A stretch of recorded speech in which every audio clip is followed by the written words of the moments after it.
beginnings on the cusp. Not too old to adjust. Old dog, new tricks. Remember, I was just a pup. Something dirty in my cup. Clean soul, good.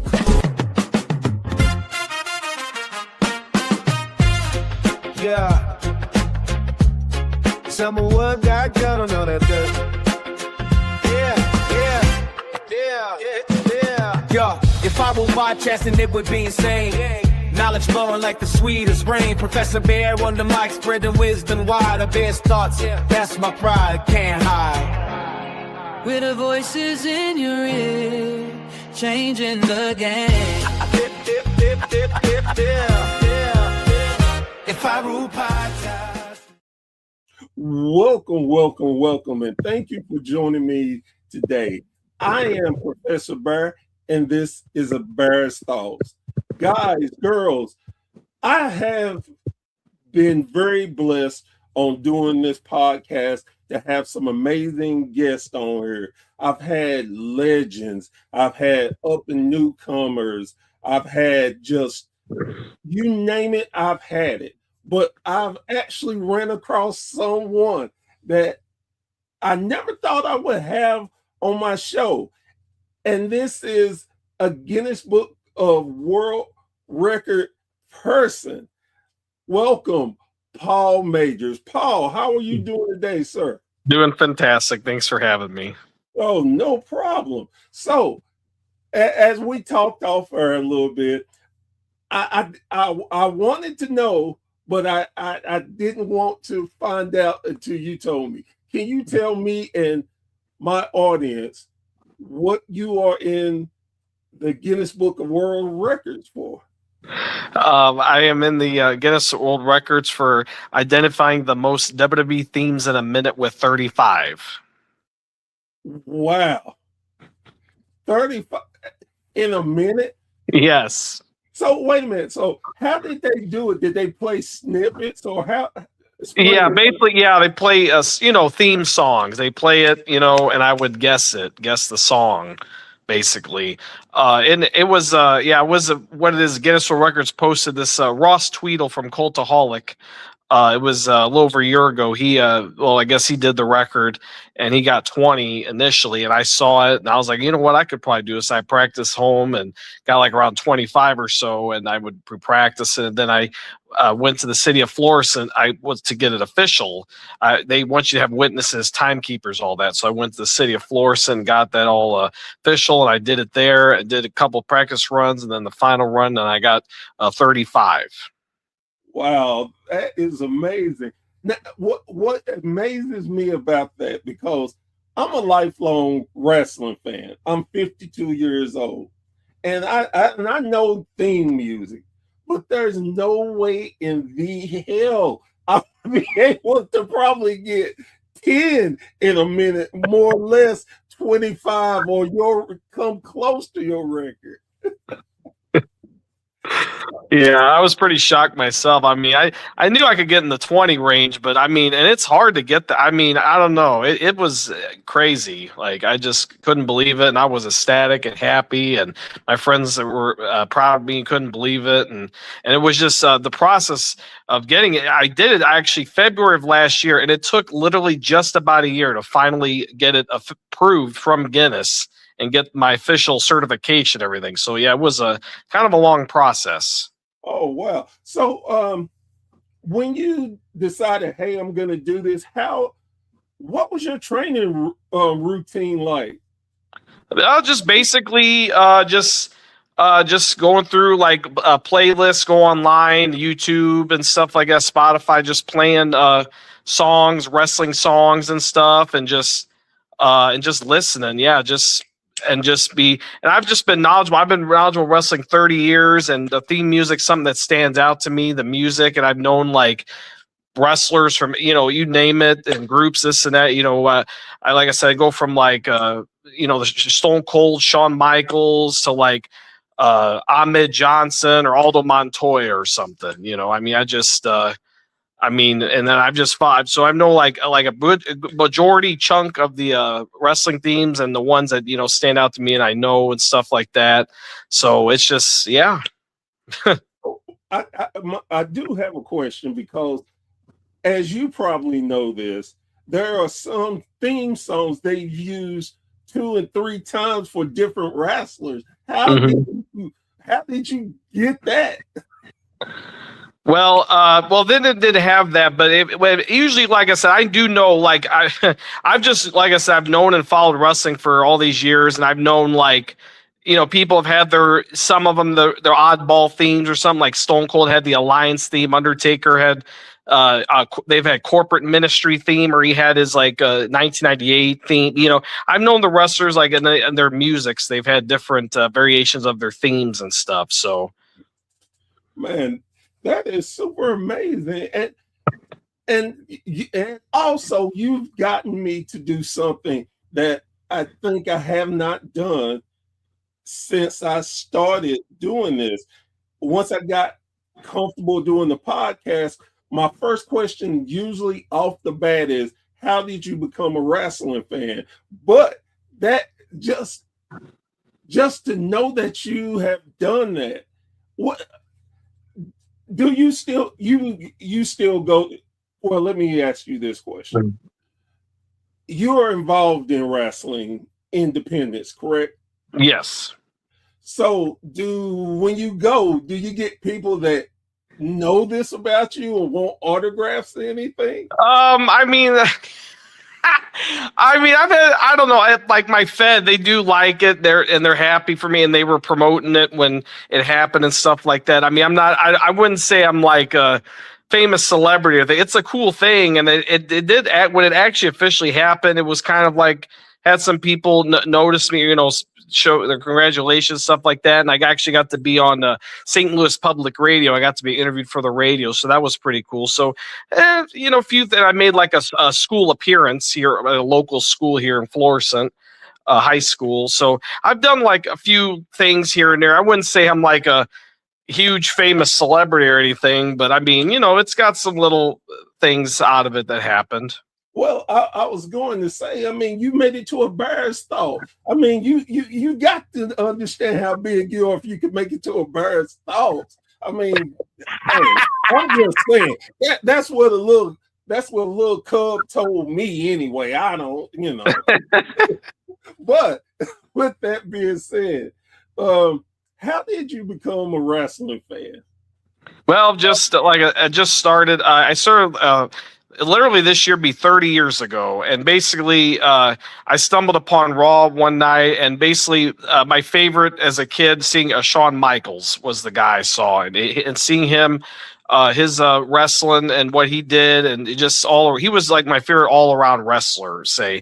And that era that also got me into was NWO, seeing that, and yet what they did with wrestling, that got really, the Monday Night Wars really, I would say, got me really into wrestling. Like the 90s and like I'd say early to mid 2000s was like my favorite wrestling era that I followed. And the 90s was, like I said, was probably be a peak. The Attitude Era and the Monday Night Wars was a peak wrestling for me. Right. So, who is your favorite wrestler of all time? Well, like I said, Shawn Michaels. I pick. I have like a few favorites. If I pick, like I would say also like Kurt Angle, the Hart Brothers, Mr. Perfect, and like Scott Hall, Razor Ramon. That's cool. That's very cool. So, tell me about the promotion that you work for currently. Promotion I work for currently is based out of Illinois. They do shows mostly Godfrey, Illinois. It's a border of Alton and St. Louis.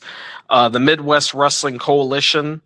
They just started last year. It's a new fed. We have a lot of it. Wrestling has been booming here in St. Louis. We probably got over 10 feds. Wow. It's been booming. There's a lot of and it's funny. These shows each month have been booking literally the same day as the like of the 21st. There was like 6 or 7 shows and it's like, how do you pick? And it was hard, but right. I mean, I'm sticking with mine because literally my fed, I appreciate them. They're the only, I message feds and try to reach out, and most people didn't care or left me on red, but Midwest Wrestling Coalition cared about me, appreciated me, this and that, and took me in under their wing, and they saw potential I had. At first I was managing my friend Jamal in a match, and I became a manager and managed other wrestlers and stuff. and I performed it in beginning of the show and intermission. I would perform like couple rap songs and stuff. I did a song I made for a Mario Perdue. Mario Perdue is an NWA Chicago champion right now for NWA Chicago, and he wrestles for our Fed coalition. And I made a song for him and did a little intro for him, like when he came out, and I was in the ring with Alex Taylor, so that was pretty cool. Did that. And I Fed just recently in February wanted to try something new with me this year. They debuted me as a ring announcer. So I'm starting to do that this year, getting my feet wet with that. So that was all pretty cool experience. And I told them I want to be one of the only people to say I've done everything in wrestling. So I'm going to be able to be a guest commentator for a future show. And in August, they're having a Riverbend Rumble. It's like a Rumble, like a Royal Rumble. And he says I could be in it. So I'm going to be I don't know how it's going to work. But I'm going to try to be in a Royal Rumble, basically. Man, So. you have gotten your feet not wet. You've gotten your feet, just begging for some air because you are all over the place. I love it. So let's go back to the beginning of when you were reaching out.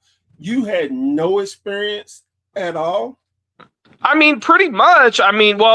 10 years ago, I started out because I was actually first looking at the business. I was just saying I want to try being a referee. I don't want to wrestle. But I try to be in the business. So I trained MMWA, basically the Fed. Randy Orton here in St. Louis. He was in for a little bit before he went WWE. I trained MMWA for period of time with, I guess it was under 6 months. I trained there every week. I went there and trained under Brandon Espinoza. He wrestled for OVW and stuff like that. So I trained under him for a period. I know the name. You know the name. Okay. Yeah. I trained with him for a period of time, and I got to run the ropes a bit and stuff. But then I got in a bad car accident. I was out for about a year.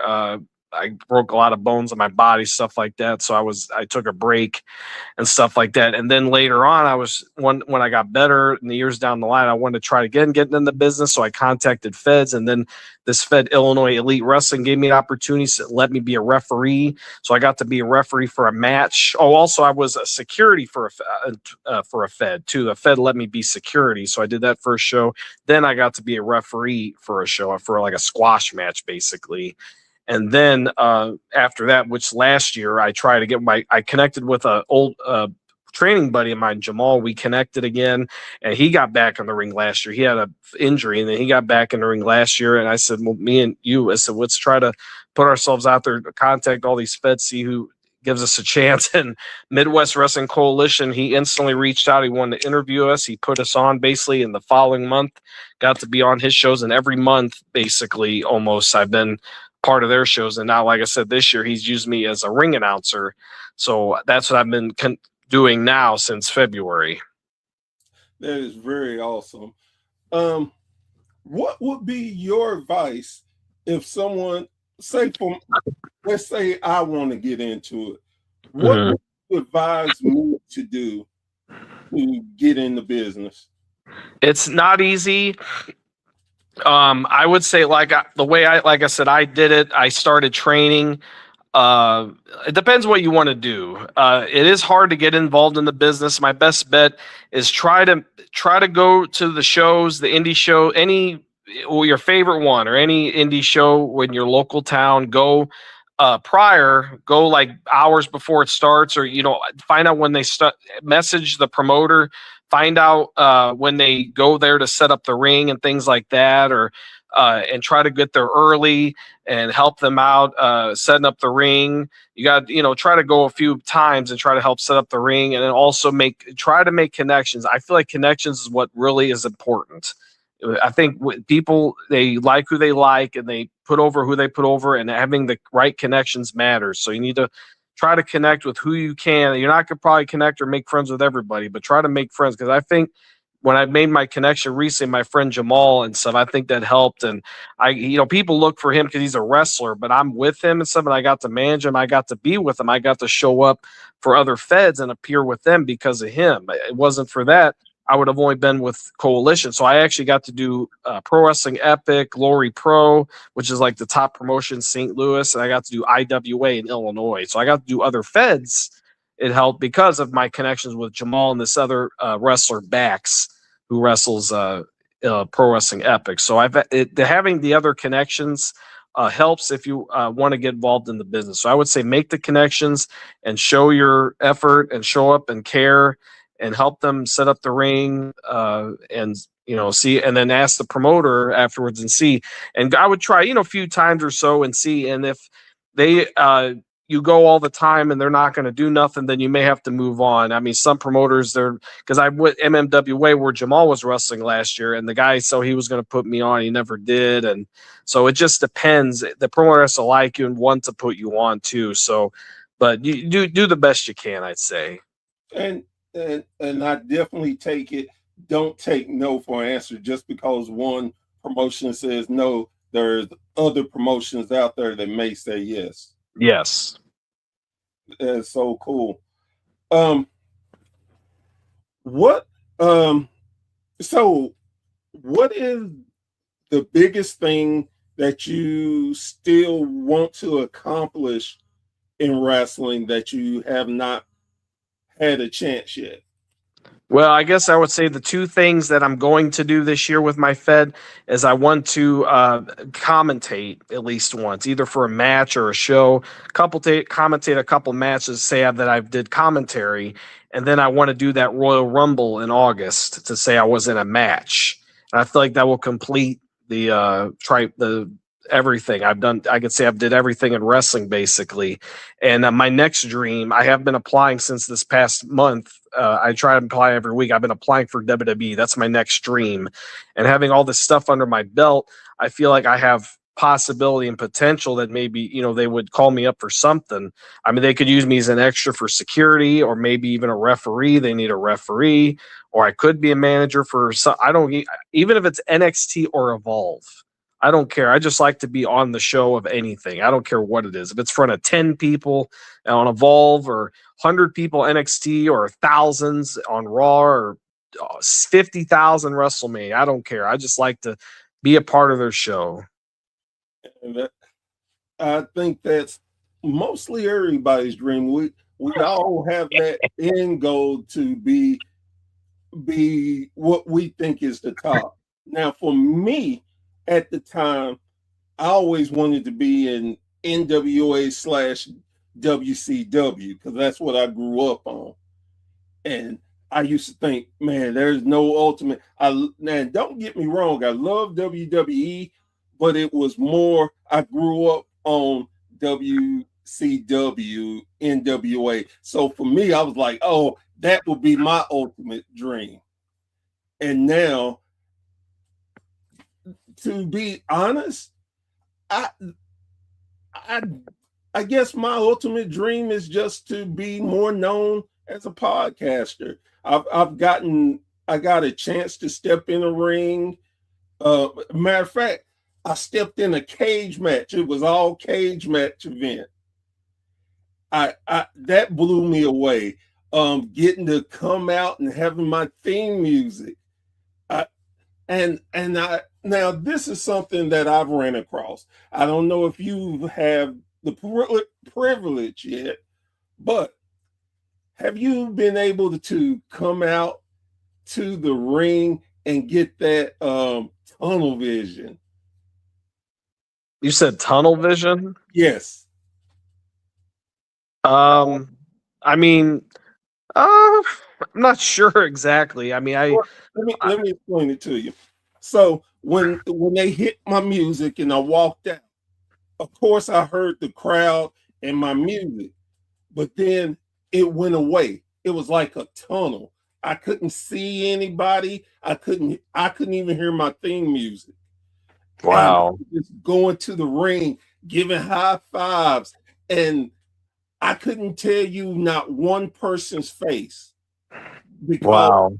it was just, and I've heard wrestlers say this before, and it's like, oh wow, they're happy I'm out, they're cheering or they're booing or whatever, but it got so impactful that I literally had a tunnel vision. I couldn't see, hear anything. I I saw where I was supposed to walk up the steps, get in the ring, and as soon as I hit the ring, it, I I just lost it. It was like, oh my God, I am in a ring. Oh my God, there are people cheering for me. So that's what I mean by getting a tunnel vision. Okay. I guess I could kind of say I had that.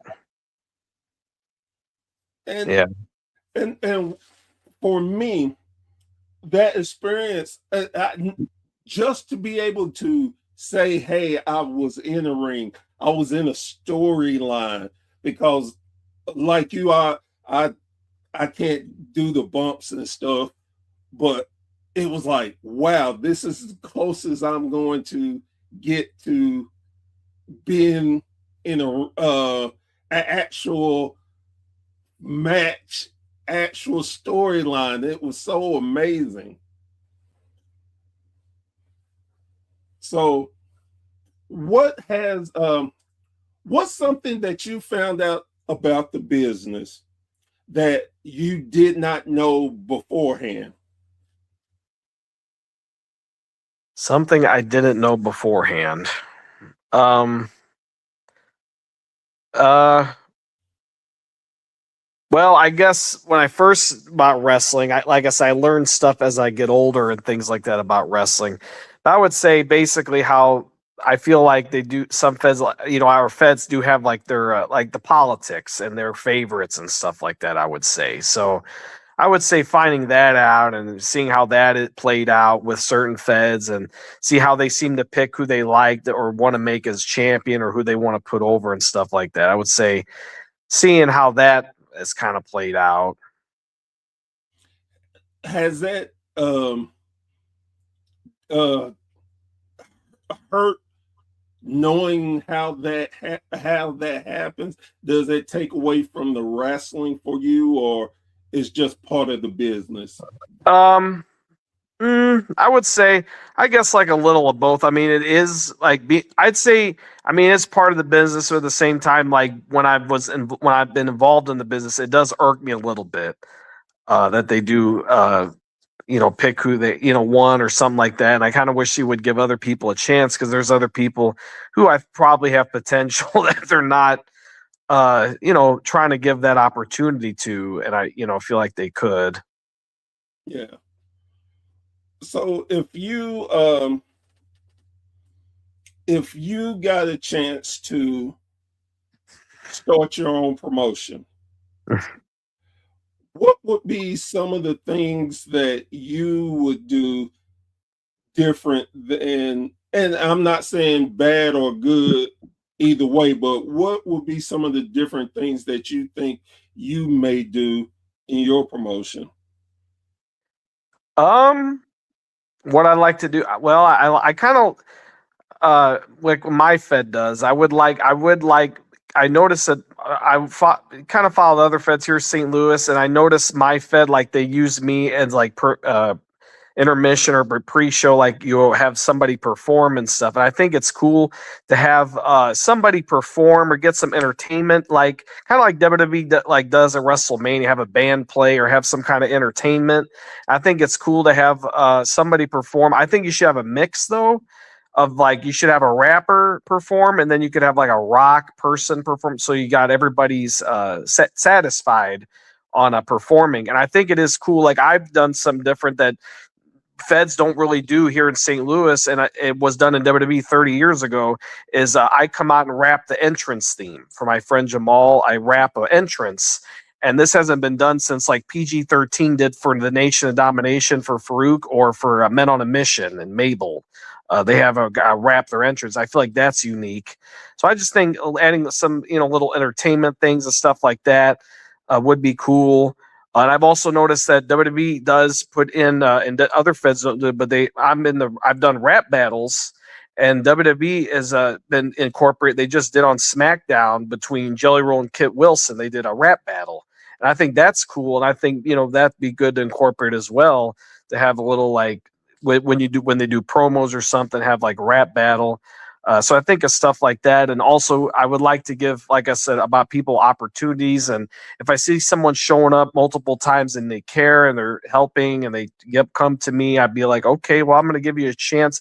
May not put you on the main show or main event, I don't know, but I'll give you a pre-show match or something, give you an opportunity and see how well you are. And if you do well, then maybe bump you up to the main card and then level you up. I would give wrestlers, I wouldn't pick favorites and make them world champ for a year or something like some feds. I mean, it's fine, I guess, but I would like to see a difference in champions, or give other people a chance to give a time with the belt or something. So I'd like to give other people opportunities, or see who the fans react to the most or who they like, and see, if somebody's going over well with the crowd, then I'd like to give them opportunity for the championship. So I would just, try to be open-minded in that aspect. And also just make sure have good equipment, and, try to get the best equipment or whatever for the ring and things like that, best lighting. And I would like to, some feds are doing it and some don't. I would like to have like a Titantron, try to have a good Titantron, or have a video package for wrestlers if possible. I would like to do that. I know it's probably harder or probably more expensive to do, but if I did run my own promotion, I'd just like to have that entertainment or that, that production value, try to look, somewhat like a, legit company. I would try to want to look legit and be serious. And I would make sure these wrestlers are not hurting each other or anybody. I don't want anybody to get hurt. And that's one thing you worry about is because people have been getting hurt and stuff. So that's one thing I would want to make sure. I make sure they're trained or they've had training. I would because there's not really much training place here in St. Louis left. And I would make sure that there is someone that can train or be a training school. And these wrestlers that aren't experienced, they say they need to go for a few months, or they need to train for a bit or so before they step in the ring or whatever. I would want to make sure that they're polished and experienced enough so where they can, have good matches and they know what they're doing. And also, some promotions do this. They literally talk about the match with the wrestler the day of or like the hour before. And I don't think honestly, I just don't think that's a good idea. I think you need to have good contact. And if we make the matches with a month out, we get the contact info or whoever's fighting or tag match or singles match, whatever, and they talk about it. And maybe at the practice facility week or two prior before they go over, they have to just get some time on the weekend when they're off work, everybody's free, and go and train and try to practice their whatever routine, their match or whatever they're going to do. So they're prepared.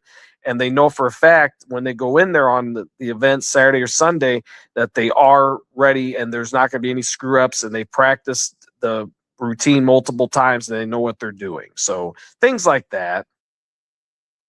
Do you I noticed, and me and my co-host have talked about it on another show about with WWE's lack of house shows. And we feel like that's why a lot of wrestlers are getting hurt, because they don't get enough time to keep their body going in the state that it used to be back in the old days. And we're not saying you got to do it for 300 days, but have a better feel and time set, because it looks like a lot of wrestlers are just coming up injured off of stuff that previously they WWE's had a lot of injuries. Bronson Reed, Braun Breaker, Elio LaFleur just got hurt from NXT, and Zoe Starks, I think, got hurt too. A lot of people. Chelsea Green got hurt in a match. Lash Legend or such, or hella hurt or accidentally or so. A lot of wrestlers have been getting hurt. Yeah, Jordan Grace got hurt a couple of weeks ago. Yeah, and like I said, I just think that there is a good balance, not too much, but not too little, because I think both ways can really hurt the athletes when they are doing their thing. So with WrestleMania coming up, Hmm. how are you feeling about the Randy Orton, Cody Rhodes match? I mean, yeah, it's as one of my friends said though, it would have been better be different if Cody was a heel in the match. That would have been a better thing, or try something. Cody's says been babyface in his run. I mean, he's basically kind of did it, and everything. And I don't know, I think it would have been different. I think honestly, if they did it that way, but now the way they're doing with Randy Orton, I think it'll still be a good match, and still gonna watch it. But yeah, I guess that's the only thing. Maybe they could have made Cody the heel instead. I think. What is your thought about Roman Reigns and CM Punk? Well, that's that. Well, honestly, it'll be good, I think. But I just think Roman Reigns is getting the main event spot too much. I just feel like every year it's just Roman Reigns show. Like they want to give him the spot, or he's got a main event something. It just seems like all the time, and it's just funny. I don't know. Jey Uso and Gunther didn't get the main event. That was a world title. Seth Rollins and Drew McIntyre was world title. That didn't mean it. But you're main eventing Roman Reigns in the world title because it's Roman Reigns. It's like you should have got Jey Uso and Gunther main event. That should have been main event. Jey Uso he won the Rumble. So Roman Reigns wins the Rumble, gets the main event. Jey Uso wins the Rumble and doesn't get main event.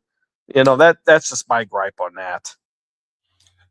Well, if we went down the rabbit holes of gripe, just the Royal Rumble in itself, I wasn't the biggest fan of Jay winning, but I was happy because it gave a mid-carder a chance to see what they could do. And that for me is much better than having the same people win the Royal Rumble and go to WrestleMania. Because let's face it, Roman didn't need that to go to WrestleMania. No. Cody didn't need him the 2 years he won it. And I think they've gotten stale with the Royal Rumble, and that's why it hadn't been excited. People are looking for surprises, and it's like, well, this year you had Royce Keys and like a couple AAA people. Those are your surprises this year. Yeah, but when the surprise are not big and not known, and no offense to Powerhouse Hobbs, I love Powerhouse Hobbs.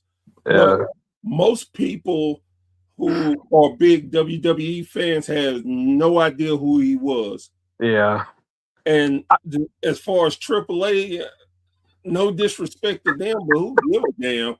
Nobody, unless you're on YouTube watching it, nobody cares. I mean, I'm just saying the regular WWE fan doesn't care. I'm not putting down AAA because I've watched the Ray D Rays show they had and stuff. And no, AAA, they're good athletes. They put on good show, but the regular fan, they just don't care.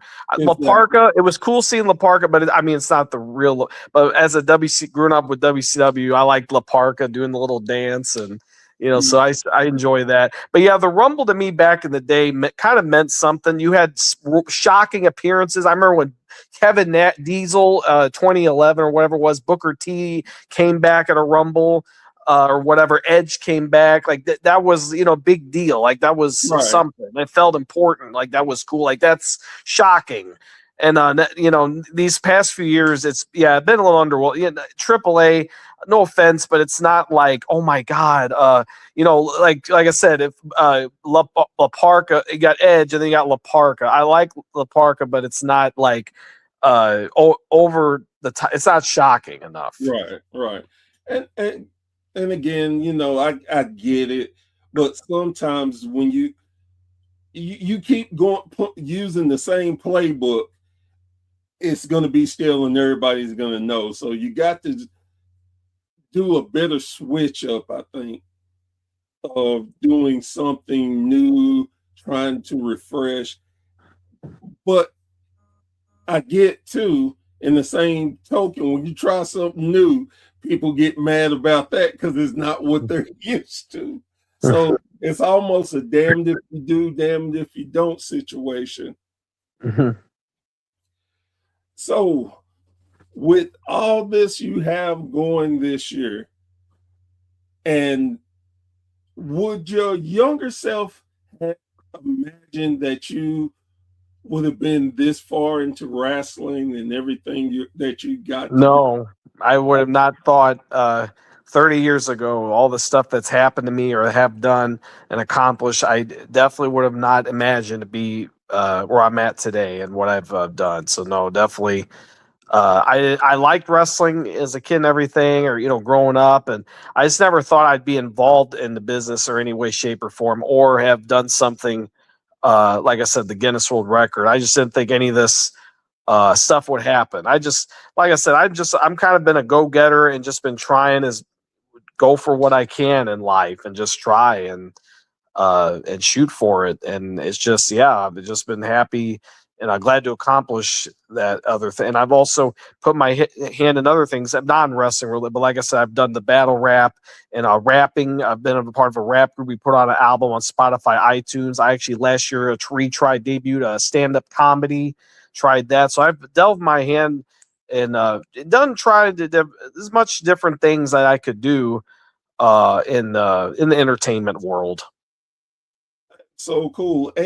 And what I like about that you're just willing to give it a try, because I'm one of the first people who will admit I've let a lot of things in life get past me because I was too scared to fail. And it took a long time before I realized I was failing long before, because I didn't try. You know where life will lead you or what you'll be able to accomplish unless you try. So I definitely commend you on that. And I just want to thank you for being on my show. Again, you helped me conquer another part of doing my podcast that I never thought I could be able to say I did, and that's talk to a Guinness Book holder. It's so cool.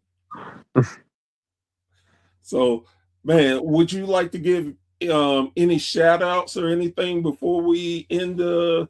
Sure. Yeah. Shout outs to the St. Louis wrestling community, to all the feds that I've been a part of: Glory Pro, Pro Wrestling Epic, IWA Productions, MMWA, South Broadway, and also my Fed that I am a part of, the Midwest Wrestling Coalition. And shout out to my wrestling friends, Nick, Jamal, and Matt, cool guys. And Jamal hustling out there, he's wrestling, and he's going to be involved in this. There's a tournament my Fed's doing in the next show in April. He's in with a tag match. It's like a mixed tag tournament or something. There's some called the Pie Saw Cup, it's called, or something, and they're doing a tournament. It's like a women and men teaming up and the winner gets a cup or something. It's something different they're doing. And shout to Jamal. Hopefully, does well. Hopefully, does well in the tournament, goes far, and yeah, and just keep watching follow my Fed, the Midwest Wrestling Coalition. Subscribe on YouTube for our shows, and then if you want to see me on there, the announce, or go on my YouTube channel, just type like Paul Major announcing or Paul Major entrance, and the red P. Click on my channel, and all my content is on there. All the stuff I've done, things like that. You could check me out. So cool. In May, I know ISCW is having a fan fest. SSCW. Yes. I always do it wrong. It is, yes. I'm actually going to be there. Oh. So if you decide to come, hopefully we can meet in person and talk and cut up a little bit. Okay. That'd be cool. I'm definitely looking forward to that because of so many people are going to be there. And I know the first three were amazing. And I'm just blessed that I'm getting to come to this fourth one. Okay. Cool. Yes, sir. So again, thank you so much for coming on my show. Wish you all the luck in everything you're doing, and hopefully we'll get to meet in person in May. Okay. All righty, my friend. Thank you. No problem. Guys, girls, thank you for joining me around the campfire one more time with another amazing guest. Again, something that if you take nothing else away from this interview, take this. You have to try to succeed. Never be scared to fail, because failure is just falling down. You just have to get up, wipe yourself off, and try again. Do not go down the road of being scared to attempt something, because if you are, you're failing right then. So you can get up and keep going until you succeed. And even if you don't, at least you can always say, I tried. That means so much more than saying, oh, I wish I could have, or I wish I did. Don't live your life on the wish I could have. Go with you tried. You will feel so much better in your life. I promise you that. And with that being said, I'll always leave my show with giving this message. And I mean it from my heart, and I will not stop saying this. Go support your local indie promotion.